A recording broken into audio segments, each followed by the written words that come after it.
Magandang araw, sambayanang Pilipino. Magandang araw, mga kababayan. Kasama niyo po ngayon si Ka Eric sa isa na namang episode ng ating Balita at Talakayan. Mga kababayan, nakatanggap tayo ng mga ulat na pilit ng ginagapa ngayon ng mga tauhan ni Marcos at Romualdez, si Saldico, sa pamamagitan ng pakikipag-usap sa kanyang mga abogado upang ito ay hikayatin na mag-cooperate at ituturo hindi si Marcos at si Romualdez, kung hindi yung mga kailangang ilaglag lang. Halimbawa, sila Lucas Bersamin, yung dating Executive Secretary, si Amina Pangandaman, yung Budget Secretary, at pati itong si Manny Bunuan, yung DPWH Secretary. Ang problema nila kay Saldico ay nailabas na ang naunang mga video revelations ni Saldico. So kapag binago ito ni Saldico at hindi na maging consistent sa kanyang mga naunang pagbubunyag tungkol sa involvement ni Marcos Jr. at nila Martin Tambaloslos, ay magdududa na ang taong bayan doon sa veracity and legitimacy of the testimony of Saldico. Bakit po natin ito tinatalakay sa oras na ito? Sapagkat nagpapakita na po ng symptoms of panic sila Marcos and Romualdez. Sapagkat ang pagkakahuli kay Saldico sa Prague, sa Czechoslovakia, ay hindi po operations ng gobyerno. Nagkataon lang at hindi sinasadya na hindi nadala ni Saldico ang isa pa niyang pasaporte na nagpapakita na siya ay holder ng Portuguese passport o siya ay mayroong dual citizenship, Pilipino at the same time Portuguese, dahil ang kanyang bitbit ay mga travel destination lang ayon sa ating nakuha, hotels, etc. Wala siyang maipakitang travel document kasi kinansila po ng gobyerno ni Marcos at nila Romualdez through the court, sa Sandigan Bayan, na order ang passport ni Saldico sa Pilipinas. So therefore, Saldico can no longer use the Philippine passport dahil ito ay kansilado na, invalid na ang passport. At nagkataon din na hindi niya dala ang kanyang Portuguese passport. Pero kung akong magtingin dyan, mukhang sinadya ito ni Saldico na gagawin para magkaroon siya ng opportunity na mag-apply ng political asylum. At ang Czechoslovakia at ang Austria na magkakatabi lang, at di umano nandyan din sa Austria si former presidential spokesperson attorney Harry Roque, pwedeng makakatulong din kay Saldico sakaling magkadugtong at magkaugnay ang kanilang legal team o ang kanilang legal approach upang mabigyan ng proseso ng political asylum or refugee status application si Saldico. Doon ko yon tinitingnan. Subalit, hindi po ito napaghandaan na pwedeng masita sa border. Magkalapit lang kasi ang Czechoslovakia at ang Austria. Kung saan doon po na-aresto o na-apprehend si Saldico ng mga otoridad, immigration authorities, and border security control ng bansang Czechoslovakia. So nagkataon lang po talaga at hindi sinasadya ang pagkakahuli kay Saldico. Subalit nagkapitalize kaagad si Marcos at sila Romualdez ng tudo propaganda. As if minamanmanan nila si Saldico, it was a product of painstaking international coordinated operations para hulihin si Saldico at mapanagot daw dito sa Pilipinas. That was the story concocted by Marcos and their political PR operators and their troll farms na ipinahuli at talagang tinrabaho di umano nila Marcos at Romualdez si Saldico, which is farthest from truth. Malayo po yun sa katotohanan. Nagkataon lang na naaresto siya, si Saldico, dahil hindi niya bitbit ang kanyang proof of citizenship at ang kanyang authority to prove na siya ay legal na nagta-travel sa mga bansa sa Europa. Dahil nga wala at hindi na ipresenta ang Portuguese passport ni Saldico.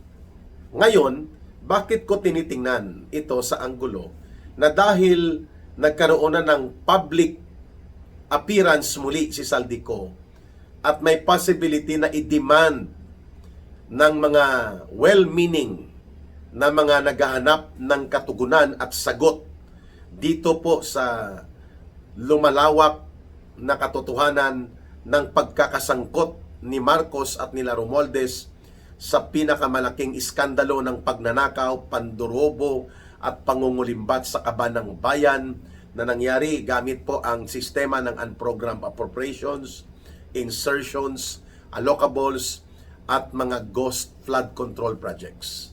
Si Saldico po ang missing link dyan, mga kababayan. Kaya nagpapanik sila because Saldico was undeniably an inner circle member. Pag sinabi pong inner circle member ng sindikato, alam ni Saldico ang plano. Bahagi siya sa pagpaplano at isa siya sa pangunahing aktor na nagsagawa o nag-execute ng plano kung paano katayin at gawing sindikato ang mga budget ng gobyerno mula 2023, 2024, and 2025. In his capacity as siya ang inilagay nila Marcos at Romualdez sa Committee on Appropriations bilang committee chairperson. At mayroon siyang direct confirmation of communication mula direkta kay Romualdez at kay Marcos at palagi silang nag-uusap. So, the knowledge of information and actual operations and the details of the execution nitong mga malakihang pangsindikato at kriminal na pandrobo at pangungurakot na ginawa nila Marcos at Romualdez can anytime be established by factual revelations that only Saldico can make. At ito ay magko-corroborate at magtutugma ang mga salaysay at pahayag ng kanyang mga security details ng kanyang team at ng kanyang mga tauhan na nauna ng pilit na ibinabaon nila Marcos at Romualdez by not giving them the chance to testify even at the Senate Blue Ribbon Committee or even at the ICI, no? Dinedma at pilit na kinakat out nila Marcos at Romualdez ang mga testimonya ng deliveries ng mga male-maleta, toni-tonelada na mga pera na si Saldico ang nagsilbi noon bilang bodigero, warehouse man at distributor ng mga maleta kung para kanino ihahatid. Yun po ang naging role niya. Hindi lamang para katayin, dayain at imaniobra na maging sindikato ang budget through the Committee on Appropriations na ang naglagay din sa kanya kay Saldico dyan at nagkumpas kung paano niya execute ang mga pandurobo at malawakang pandarambong na ito, none other than Marcos and Romualdez. Ngayon, ang possibility niyan ay magkaroon ng case negotiation na babaguhin ni Saldico bago siya bumalik sa Pilipinas ang kanyang executive deposition o ang kanyang tinatawag na omnibus affidavit ng kanyang pagbubunyag at ituturo na lamang niya kung si Marcos lang ang nag-ooperate at gagapangin niya, ituturo niya lang si Romualdez at iba pang mga cabinet secretaries ni Marcos para lumabas na inosente si Marcos na pinalusutan siya. Pero hindi po pwedeng gawin ni Marcos yan nang hindi magkakaroon ng malubhang reperkasyon o setback dahil po papalag si Romualdez niyan. At malalaman po ni Tambaluslos na si Marcos ay nag-ooperate para isalba ang kanyang sarili, ang kanyang anak na si Sandro at ang kanyang asawa. Yun. So, kailangan bit-bit si Romualdez sa case negotiation with Saldico.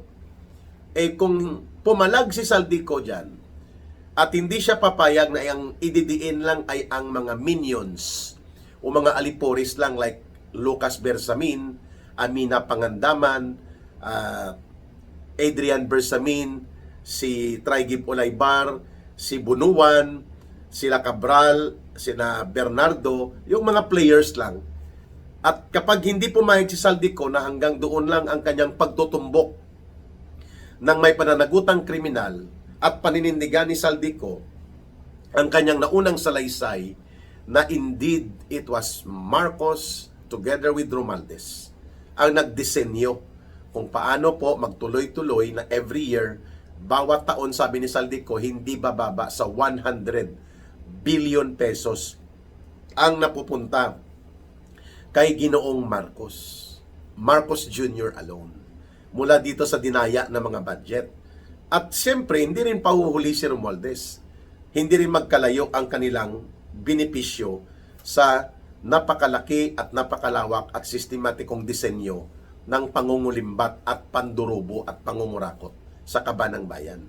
In fact, sabi ni Saldico, bago pa siya umalis at magpunwari na mag-medical leave upang iwasan ang threat ni Romualdez na siya ay babarilin o ipapapatay or papatayin, which Saldico did reveal sa kanyang mga video releases, sinabi pa ni Saldico na kahit sa 2026 budget ay mayroon pa ring insertion si Ginoong Marcos nang hindi bababa sa 70 billion pesos. Wow! So parang pork barrel. Yes. Kapag pork barrel po, nagiging diskresyon mo o nagiging nasasayo ang otoridad at kapangyarihan paano mo gamitin ang pera, which is dineklara yan ng Korte Suprema na illegal. Bawal yan. At yan ay labag sa konstitusyon. Ngayon, si Saldico, kapag hindi na ariglo, sa ariglo na mag-case negotiation, gagawin siyang state witness. Pwede po ang pangalawang senaryo ay kunwari nagpakamatay o namatay si Saldico sa Europe, which is a theory that is being put forward by Harry Roque. That is a plausible theory. Pag sinabi pong plausible theory, kapanipaniwala at may mataas na posibilidad na pwedeng mangyari. Kagaya ng nangyari na bigla na lang pong namatay, patay na at wala na si Yusek Cabral, na siya namang may hawak ng buong mga ginamitan ng unprogrammed appropriations, mga allocables, kanino napunta, insertions, sino mga kontraktor, saang lugar ito, magkano ang mga cash advances nito. Yun, maraming records yun. Nagulat na lang po tayo lahat, mga kababayan. Bigla ng patay, namatay, wala na si Yusek Cabral, which is a plausible theory that could also happen to Saldico. Kung sakaling hindi maproteksyonan si Saldico on the way pabalik dito sa Pilipinas, kung ipipilit ng gobyerno nila Marcos at Romualdez at makikipag-cooperate ang Czechoslovakia government para ipauwi si Saldico at humarap sa kanyang mga kaso dyan sa Sandigan Bayan, may malaking possibility po na pagdating sa Pilipinas, si Saldico po ay pwedeng madisgrasya. Hindi ko sinasabi na gagawin ni Marcos at Romualdez yun, kayo na po ang magbuo ng inyong teorya.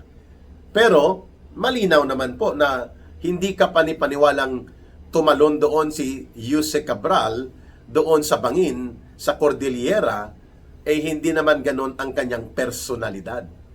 She was also the missing link between Marcos, Romualdez, and the operational records kung paano na ipatupad ang pangungulimbat at sistematikong pandarambong sa iba't ibang lugar, iba't ibang proyekto, iba't ibang kontraktor, iba't ibang amount, iba't ibang mga miyembro ng sindikato na nakatago sa listahan o mga files na hawak ni Yusek Catalina Cabral.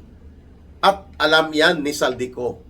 At we hope that Congressman Leandro Liveste will be consistent sa kanyang paninindigan at kanyang lakas ng loob na ilabas ang sinasabi niyang nakita niya at mayroon siyang mga hawak na ilang records na naitabi pa at naibigay ni Yusek Cabral sa kanya, sapagkat yan ay pwedeng i-corroborate at pwedeng patutuhanan at bigyang detalyeng karagdagan ni Ginoong Saldico. Sakaling matutuloy na siya ay uuwi sa Pilipinas, bit-bit na niya at ipipresenta sa korte ang kanyang omnibus affidavit o ang kanyang tinatawag na executive deposition, which I believe mayroon na pong ganyang hawak ang mga abogado ni Saldico na hindi lang inilalabas pa.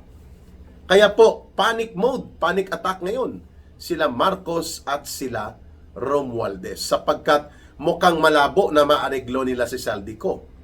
And third point, mga kababayan, sakaling mag-grant ang process of application for a refugee protection or asylum sa Austria o mismo sa Czechoslovakia as per available legal application of law at mga proseso sa ilalim ng European Union at mga international na mga kasunduan na kinikilala sa United Nations kagaya ng International Geneva Convention pertaining to refugee status protection ng isang individual, kapag nangyari po na mananatili si Saldico sa Europe habang inaantay ang pagbabago ng panibagong administrasyong matino at maayos sa Pilipinas, pwede rin pong ilabas na nila ang executive deposition o ang tinatawag na omnibus affidavit ni Saldico. Ayan. So, maganda po at ito ay napag-usapan na rin natin na ang pagpapalabas di umano ni Marcos na parang he is on top of the situation, that they are into the operations, lahat ng yan ay mga pagpapakitang tao lamang. Na kunwari hindi sila nababahala. Nababahala si Marcos at si Romualdez, sobrang nababahala. Sapagkat the missing link, the inner circle revelations with high amount of value of legitimacy of testimony and impact of information that can be revealed sa buong sindikato na operation nila Marcos at Romualdez, si Saldico ang pwedeng mag-provide niyan. Dahil direct participant siya sa sindikato, planning, execution, implementation, distribution, at pati ang post-operation na pagkatay, pagtago, at pagdaya. Para lamang maitago sa 3 taon halos ang kasindikatuhan nila Marcos at Romualdez. Of course, undeniably, Saldico benefited so much from that. Pero ang mas may mataas, pangunahin at mabigat na pananagutan, ang mga mastermind, si Romualdez at sila Marcos, na siya namang kayang ibigay na patotoo ni Saldico sakaling siya'y buhay at maaabutan niya ang actual na pag-testify nito either sa Senate Blue Ribbon Committee o mismo sa Korte sa Sandigan Bayan. Ang problema ay kung papaano maibalik na safe si Saldico na hindi siya mawawala, na parang bigla na lang namatay o patay na, kagaya ng nangyari kay Yusek Cabral. Yan.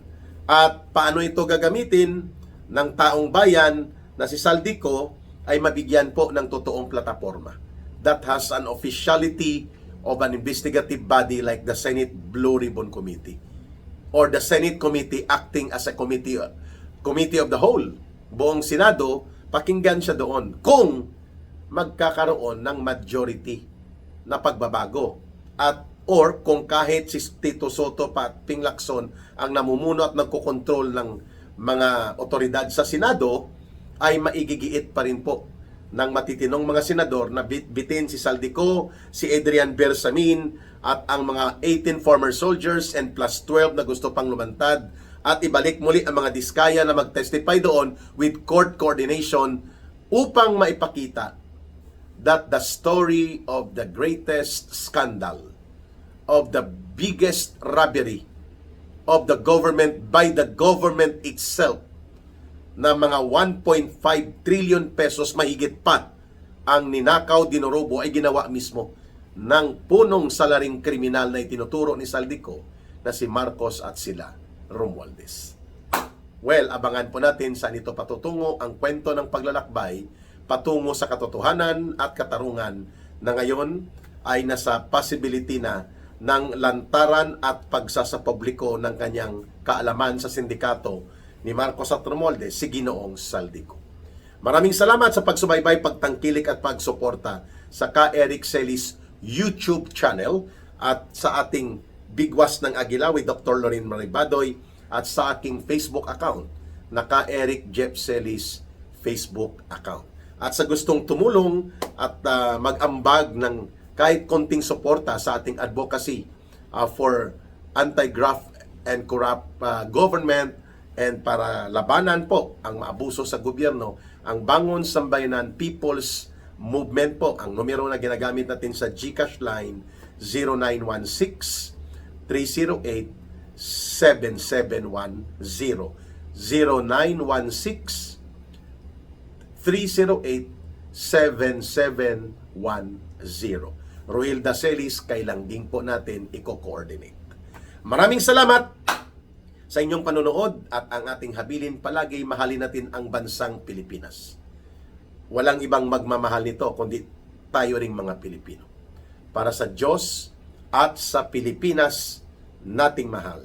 May God bless everyone and may Allah will be with those who are Muslim brothers and sisters. Maraming salamat muli. Bye for now. Ito po si Ka Eric. Mabuhay!